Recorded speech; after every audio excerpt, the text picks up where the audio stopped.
Hello, learners. Today we are going to start with a new topic, subject verb agreement. Whenever we frame any sentence, we often get confused कि verb कौन सा use करें, has use करें या have use करें, is use करें या are use करें. So to clear all these doubts, we have this video. Okay, subject verb agreement. So from the name of the topic itself, it is very clear. Agreement means समझौता. किसी भी sentence में subject और verb के बीच में साझेदारी या समझौता होना बहुत ज़रूरी है, right. Whenever we frame any sentence there has to be agreement between subject and verb. And जैसे कि हम सब जानते हैं, सब्जेक्ट और वर्ब किसी भी सेंटेंस के बहुत ही अहम पार्ट होते हैं, बहुत ही इंपॉर्टेंट या इंटीग्रल पार्ट होते हैं. सब्जेक्ट या वर्ब में से कोई भी एक मिस हो जाए तो जो सब हमारा सेंटेंस है वो इनकम्प्लीट रहता है. For example, I like English. I have written this one sentence, I like English. So in this sentence, I is our subject and like is our verb, right? Now, if I remove I from this sentence and just say like English, the subject will become a phrase. It will become incomplete. Or if I just remove like from the sentence, I English, again, this sentence will become incomplete. So both of these are very, very important part in any sentence. And obviously, when two things are important, they must agree with each other. उनको आपस में friendship होना भी ज़रूरी है. Friendship नहीं होगी तो फाइट हो जाएगी, right? So before we start in-depth study of subject-verb agreement, we need to understand this. In nouns, singular nouns are without S or ES, right? Without S or ES. And to make any noun plural, we add S or ES. For example, boy becomes boys, bush becomes bushes, right. हम noun को singular to plural में convert करने के लिए S या E S उसमें join करते हैं, बट वर्ब्स में उल्टा होता है. The singular verbs have S or E S and plural verbs don't have S or E S. तो अगर हम सिंगुलर वर्ब्स की बात करें, प्लेज,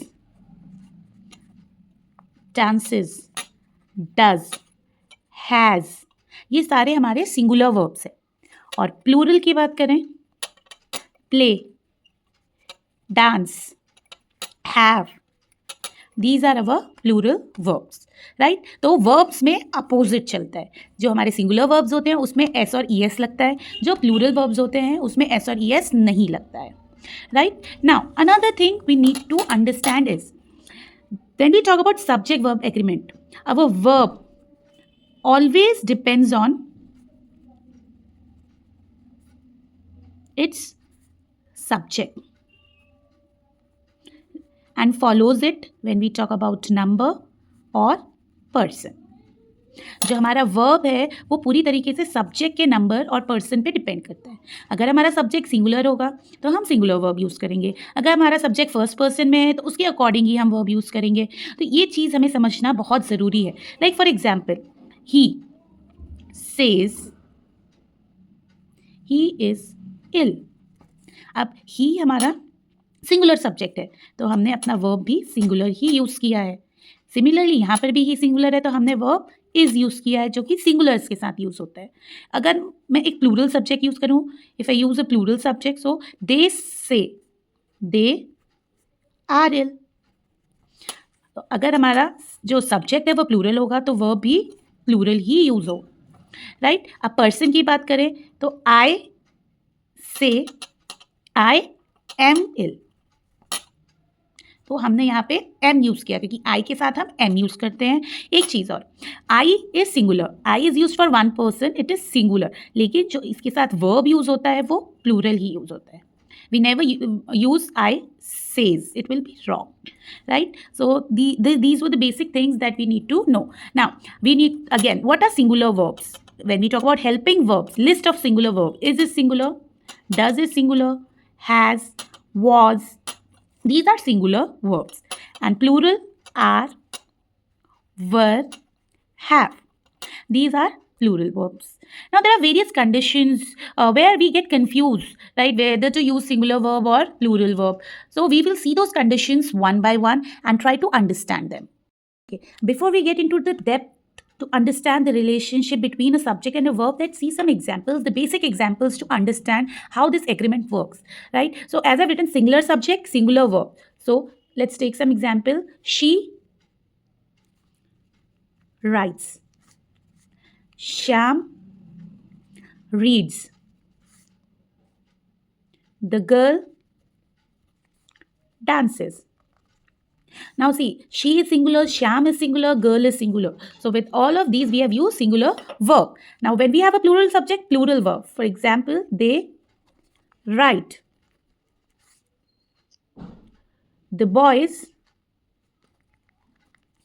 read.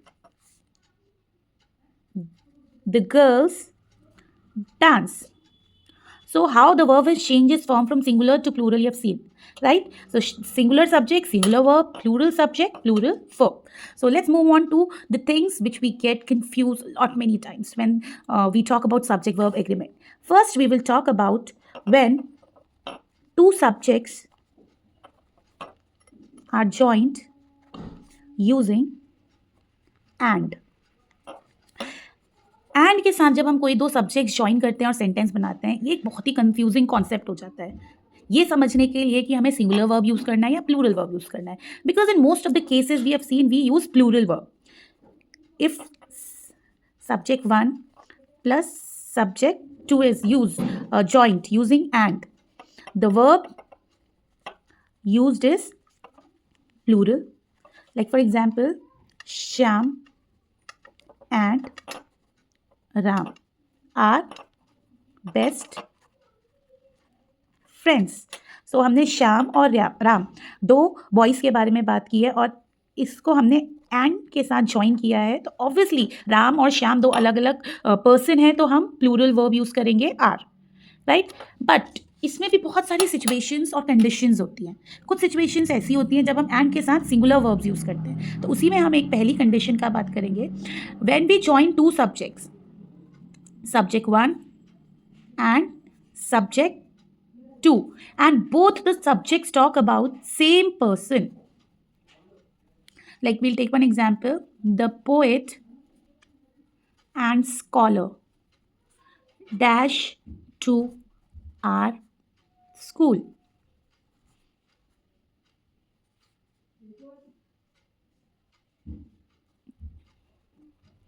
अब इस सेंटेंस में हम हैज़ यूज़ करें या हैव यूज़ करें, कैसे पता चलेगा? So it's very simple, you need to see the article. अब देखिए यहाँ पे हमने सिंगल आर्टिकल यूज़ किया है और पोएट और स्कॉलर की बात की है, तो पोएट और स्कॉलर इस सेंटेंस में एक ही पर्सन है. There is only one person coming to your school, he is poet as well as scholar. तो जब हम सिंगल पर्सन की बात कर रहे हैं तो ऑब्वियसली हम यहाँ पे सिंगुलर वर्ब यूज़ करेंगे, राइट. इसमें एक सेंटेंस ऐसे भी बन सकता है, the poet and the scholar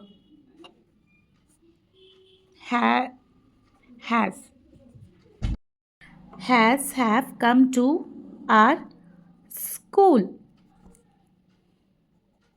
अब ये दोनों सेंटेंस अगर देखे जाएं तो देखने में हमें सेम लगेंगे, the poet and scholar has come to school, the poet and the scholar, तो इसमें भी हम हैज़ ही लगा लेंगे. लेकिन नहीं, इसमें एक बहुत माइन्यूट सा डिफरेंस है. वो क्या है? देखिए यहाँ पे द दो बार यूज हुआ है, article the is use 2 times before poet as well as scholar.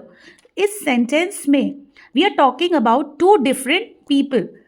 एक पोएट आ रहा है, एक स्कॉलर आ रहा है, यानी कि कितने टोटल पर्सन आ रहे हैं? 2 person. 2 people are coming to our school. So we will use a plural verb have. Thank you.